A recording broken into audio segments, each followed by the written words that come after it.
And good evening, everyone. Hi, thank you so much for joining us this evening. I'm Dana Wint, your host for Equal Hope, Equal Health. We're on CAN TV and we're live, and the camera is this way. I'm so happy you could join us this evening. I'm the Community Engagement Specialist for Equal Hope, and I'm so proud to work for this nonprofit organization because our mission is amazing. We are going to eliminate health disparities in Illinois by offering free services, my favorite four-letter word, free services for mammograms, cervical screenings, vaccine assistance, HPV, COVID. We'll help you get into a medical home. We have so many services that we offer, and we have a Latina navigation team to support you if you are a Spanish-speaking sister. All you need to do is visit us at equalhope.org or give us a call, 312-942-3368, and you can learn more about our organization, or you can get scheduled for your free mammogram screening or your free cervical screening or whatever it is that you need. It's January, Cervical Cancer Awareness Month, and we are going to be cervically cancer aware. It's also the month that you should be screening for whatever it is. If you're a female, your mammograms, your OBGYN appointments, your just annual physicals, not to mention your dental appointments. And men, your prostate exams. Your birthday month is a good month. So if you're a January birth person, this is the month that you should be getting it all done. We're having a teal talk, you guys, going on January 27th at the African International House, and I want to invite you to join us, and you to join us too. I'll be there. Yes, it's a lot of fun. It's an opportunity to have an interactive painting, a paint and sip. We have prizes, we have food, there's fellowship. The only thing that would be missing is you. So don't let that happen. It's January 27th. You can sign up at equalhope.org/teal talk. Okay. And it's, all about living your best life, your golden life. We're going to have a speaker in the house. You can ask your questions about cervical cancer. You can find out about HPV awareness, find out how the HPV vaccine solely can help eliminate cervical cancer. That eradicates so many diseases, that vaccine, so many cancers. And we'll have a speaker who will be talking all about it. So make your reservation. There are only a few spots left, and we want you to be in the house. Backed by popular demand, my guest this month, a very good friend of mine. She's a devoted mother. She's a loving wife. And she's a 21-year breast cancer survivor. She's a community leader. She's a friend. She's an activist, and her name is Tatisa Joiner. And I want to thank you for joining us here tonight. Thank you, Tasha. Thank you, Dana. Thank you so much. I always say your testimony might be the most important thing out of your mouth. No test, no testimony. And in honor of Cervical Cancer Awareness Month, I did bring along my teal scarf. I just want to wrap this around you so you'll be celebrating with us. I will celebrate with you. Okay. Every day. Every day. All day. All day. So I love you so much. So Tasha, let's talk a little bit about you and your journey. Tell us about your breast cancer and how your cancer was initially detected.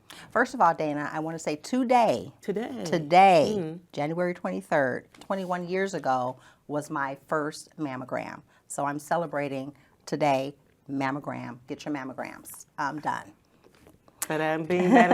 Well, this is a great date. Yes. Yeah, okay. Yes. You want me to tell a little about who I am or the foundation? Oh, definitely. What do you want me to say, Dana? Well, okay, let's start from the beginning because the foundation is born out of the story. Yes. I am, as Dana said, a 21-year survivor of breast cancer and thriving every single day. My mantra is celebrate life, no matter what it is, even if it's just to drink a glass of water that is ice cold, celebrate that. It's all about celebrating. I discovered my lump after having my first child, my only child. He had just finished nursing, and I was feeling kind of a burning sensation in my left breast. Being a first-time mom, I didn't know what that meant. I didn't know if my milk was drying up or what. So I went to the doctor for a burning sensation, not because I felt the lump, but because of the burning sensation as a result of breastfeeding. And that's when my doctor found the mass.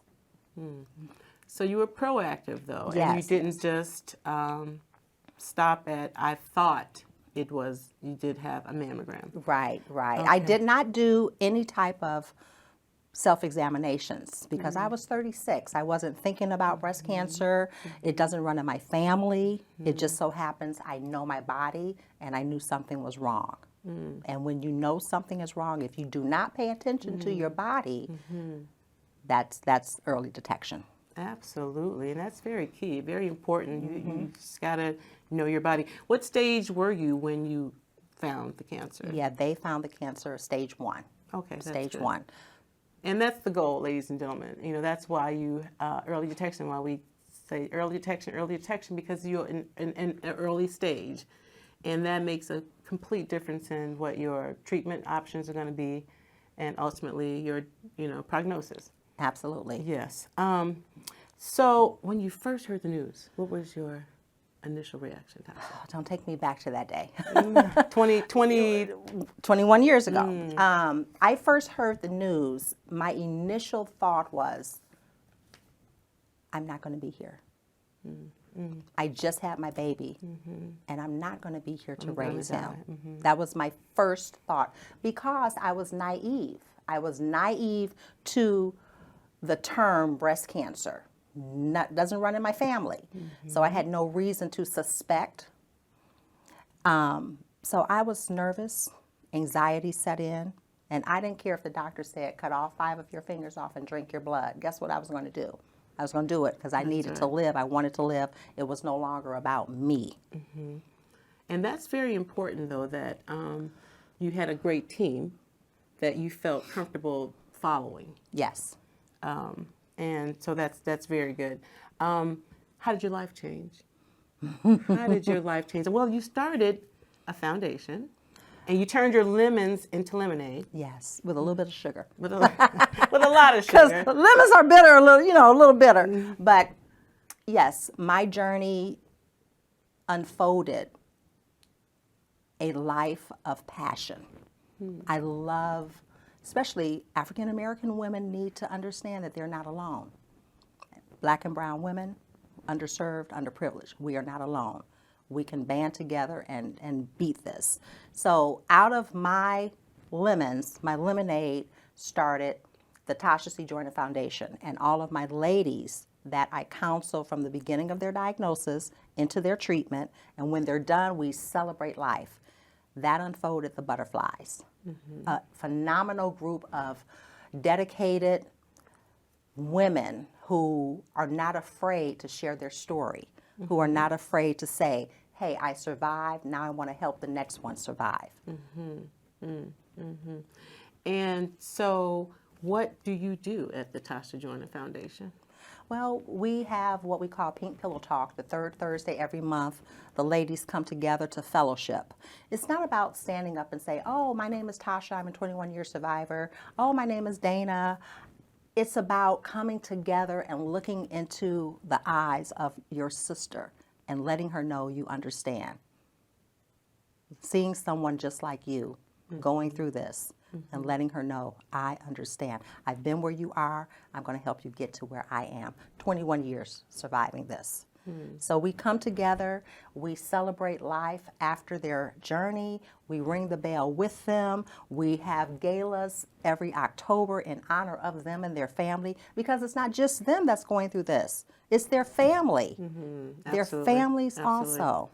So does after you're done and you ring the bell, is that the end of the Butterflies? Oh, no. The Butterflies, each one reach one. So while they're out on their daily life, they may see a lady at the grocery store with a pink ribbon shirt on, or who may have a bald head, and the suspicion would be, oh, maybe she's a cancer survivor. So that prompts them to go up to her and say, hey, I'm a survivor. How are you doing? Do you have a place to go? If you don't, here's my number. Give me a call. And that butterfly now becomes an advocate and an ambassador for the Tatisa Joiner Foundation. We're not out looking for people. We do not want any more butterflies in our organization. Right, this is right, not a right. sorority. Right, right. We don't want you. But Right. if there's a chance that you get diagnosed with this, you have a place to go. And that's at the Tatisa Joiner Foundation with the butterflies at Pillow Talk, where we wrap our wings around you and we help you and we guide you, and we are the wind beneath your wing.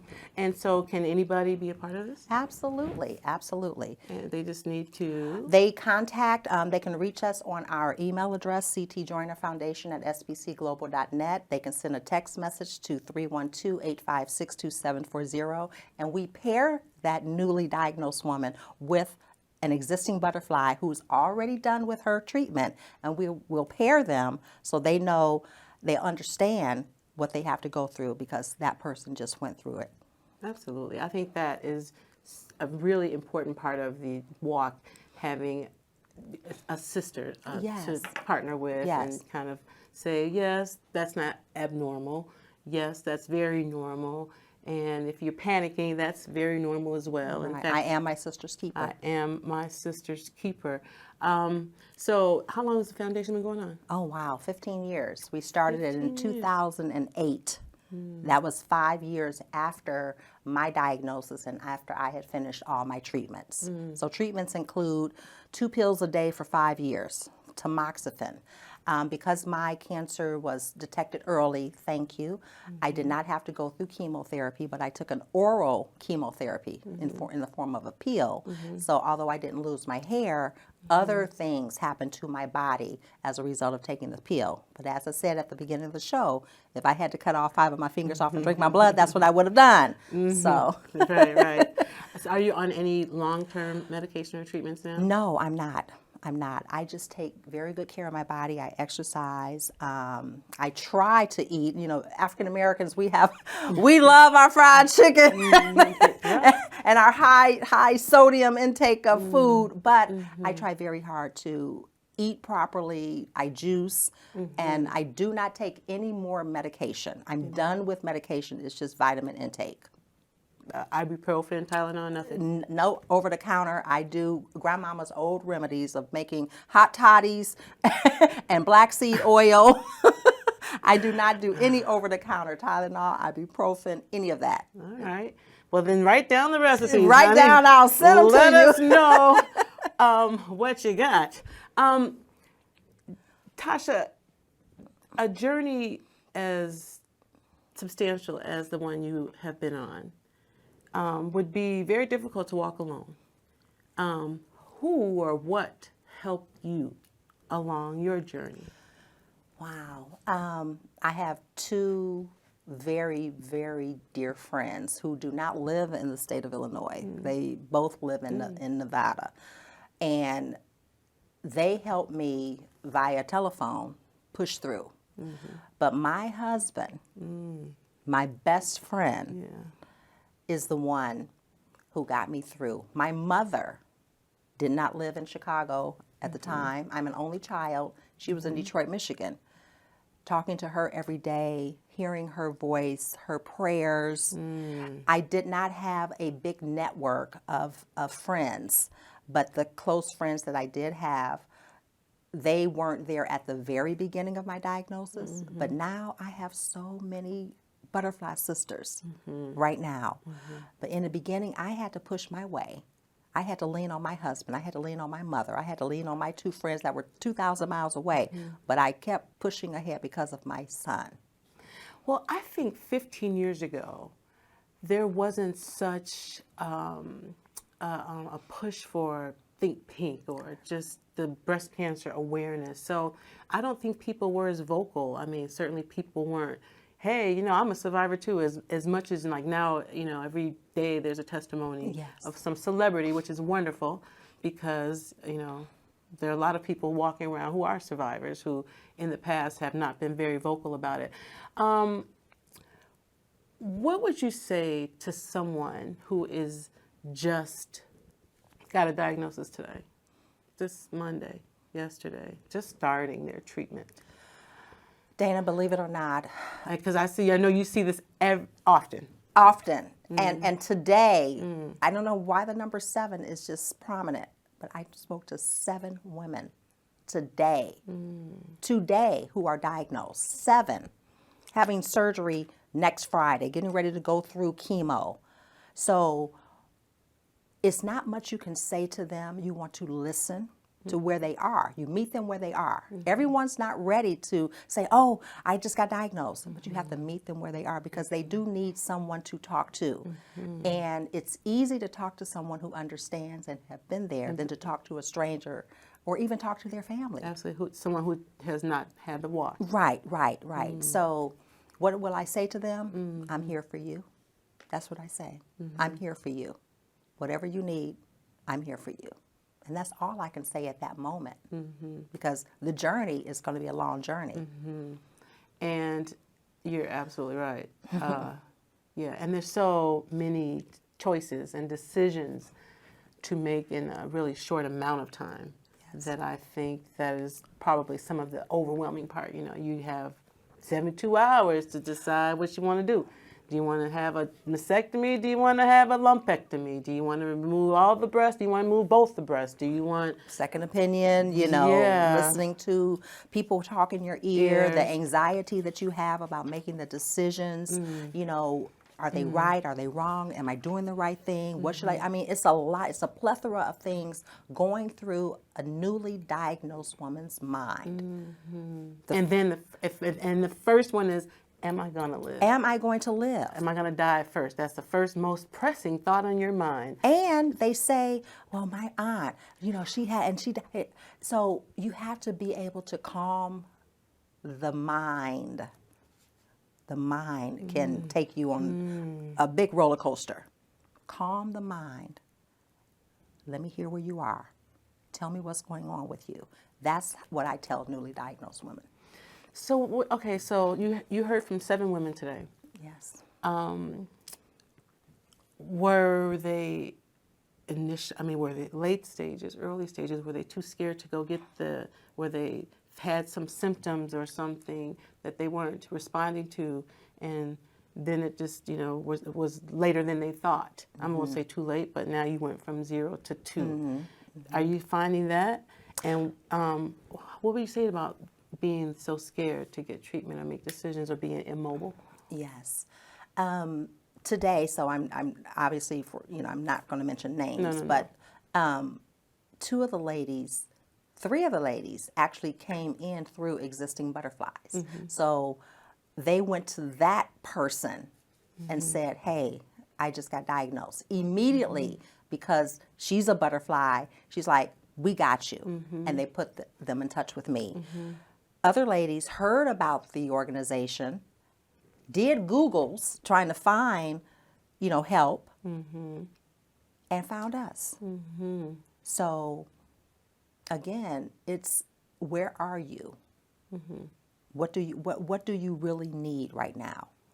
So, you said 7 today. Are you seeing this number increase than from where you started 15 years ago? Or 15 years ago, how many calls were you getting a day?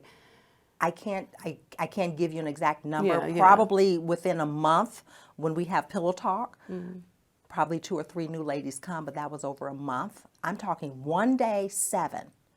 I don't know what's going to happen tomorrow, and I don't know what's going to happen the next day. It could be more. So there seems to be an increase in the numbers because people are knowing their body and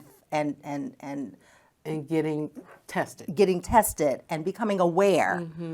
It's so prevalent in our face right now. It's so prevalent that any little urge that you have to go, you should go.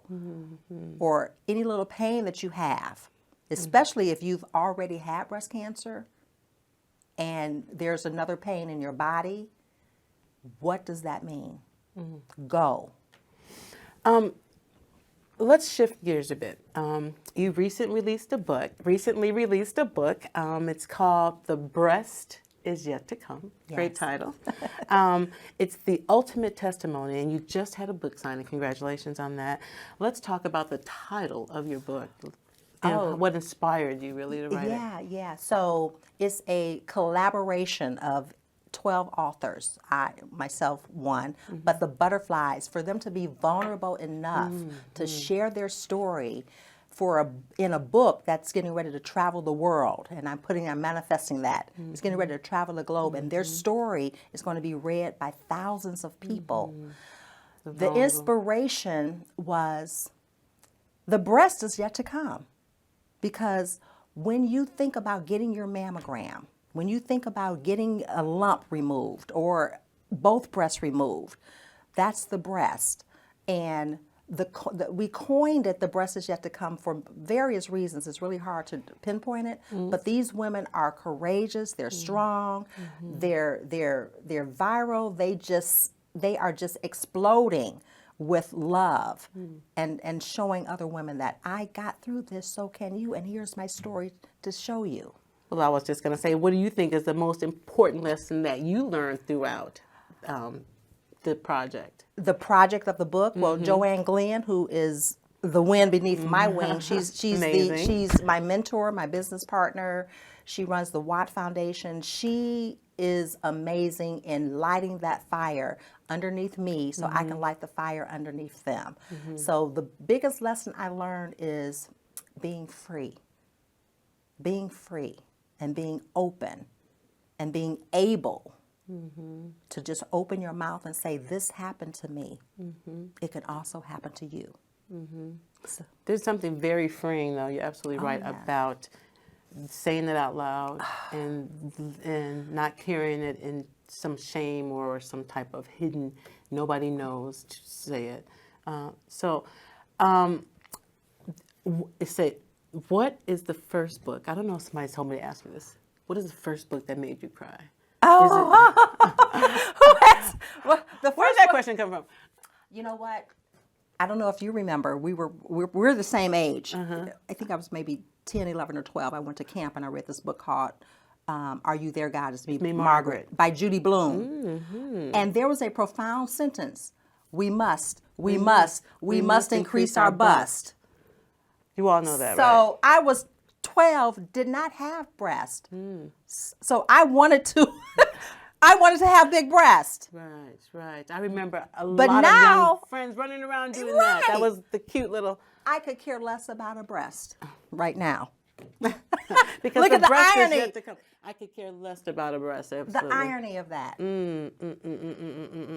So you have that published book, but that's not your first. Is that your first published book? That's my first published book. I'm pregnant now with 3 other books in my belly. Okay. So I will be giving birth soon to those. That's exciting. But that's my first published book. Okay. So the breast is yet to come. So before we wrap this up, because it always goes so fast. It does. If someone wants to connect with you, let's talk about how they can do that, and how soon will you reach out to somebody when they reach out to you? 24 to 48 hours, you will get a response. If you contact, you can go to the website at www.TatishaJoinerFoundation.com, or you can email us with subject line, I need help or assistance, to ctjoinerfoundation@sbcglobal.net. Text the word assistance to 312-856-2740. All right, say that number again. 312-856-2740. And Tasha, you spoke to 7 women today who will be sleeping very, peacefully, hopefully. Yeah. I'm going to let you have the last word. What would you like to say to women that are watching right now who may be reticent or nervous or any concerns? Fear is false evidence appearing real. Fear does not exist. You have to be strong, resilient, and make sure you know this is your life. This is your body. You do with it what you want. But in the end, it's all about self-reflection and being, if you're diagnosed, make sure you have a place to go. I love it. Do not have fear. Hey, I love it. Thank you so much for joining us. That's all the time we have. I'd like to thank you, Tasha, for joining us today. You can learn more about Equal Hope at equalhope.org, or you can call 312-942-3368. I hope to see you at Teal Talk this Saturday. Make sure you watch our next show Tuesday, February 27th, from 5 to 5:30. Teal Talk, go to equalhope.org and /Teal Talk and sign up, and we will see you on Saturday. I want to thank you for watching, and good night. Bye-bye.